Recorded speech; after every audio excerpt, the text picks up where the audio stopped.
என் காதல். காலை 6 மணி. திருச்சி வந்துருச்சு, எல்லாரும் இறங்குங்க என்று ஒரு குரல் அதிகாரமாய் ஒலித்தது. பின்னர் நான் முதலாய் திருச்சி மாநகரில் அடியெடுத்து வைத்தேன். அங்கு இருந்த ஒரு விடுதியில் அறை எடுத்து தங்கினேன். பின்னர் ஒரு சாலை ஓர கடையில் சாப்பிட்டு விட்டு எனது வேலைக்கு சென்றேன்.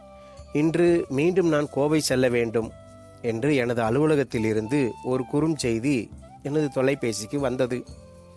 எனவே நான் பஸ் டிக்கெட் எடுக்க ஒரு முகவரை அணுகினேன். அவர் அனைத்து பேருந்தும் முன்பதிவு செய்யப்பட்டு விட்டது, எனவே டிக்கெட் இல்லை என்றார். அப்போது யாரோ அழைப்பது கேட்டு திரும்பினேன். எனது பள்ளி தோழன் குமார்.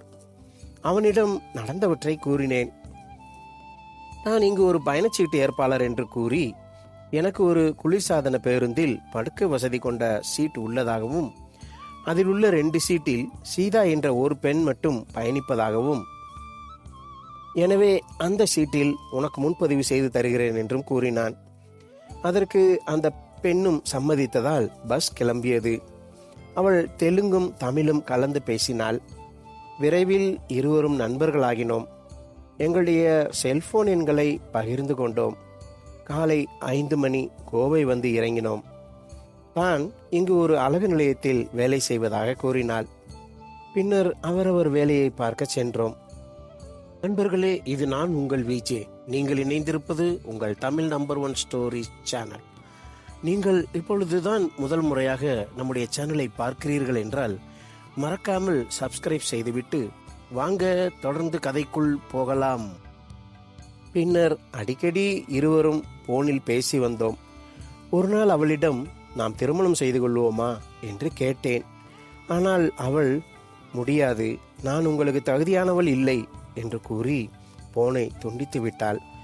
நானும் சில நாட்கள் அவளுடைய நினைவாகவே இருந்தேன். இப்போது எனது அலுவலகத்திலிருந்து ஒரு இமெயில் வந்தது. அதில் எனக்கான வேலை என்ன என்பது குறிப்பிடப்பட்டிருந்தது. நான் ஒரு காவல் அதிகாரி.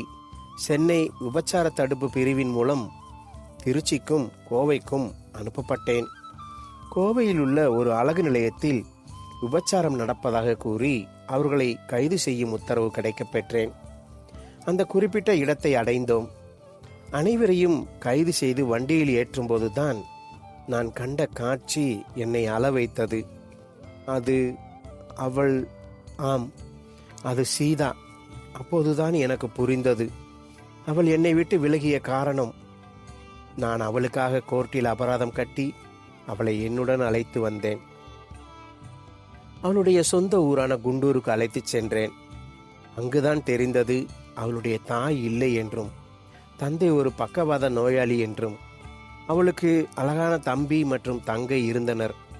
இருவரும் நல்ல பள்ளிக்கூடத்தில் படித்து கொண்டு இருக்கின்றனர். நான் அவளை திருமணம் செய்து கொண்டேன். காரணம், அவள் தனது குடும்பத்துக்காக மெழுகாய் உருகி வெளிச்சம் தந்திருக்கிறாள் என்று. இப்போது நாங்கள் நிம்மதியாய் வாழ்க்கையை வாழ்ந்து கொண்டிருக்கிறோம். நண்பர்களே, தொடர்ந்து இந்த கதையை குறித்த உங்கள் கமெண்ட்டுகளை கீழே பதிவிடுங்கள்.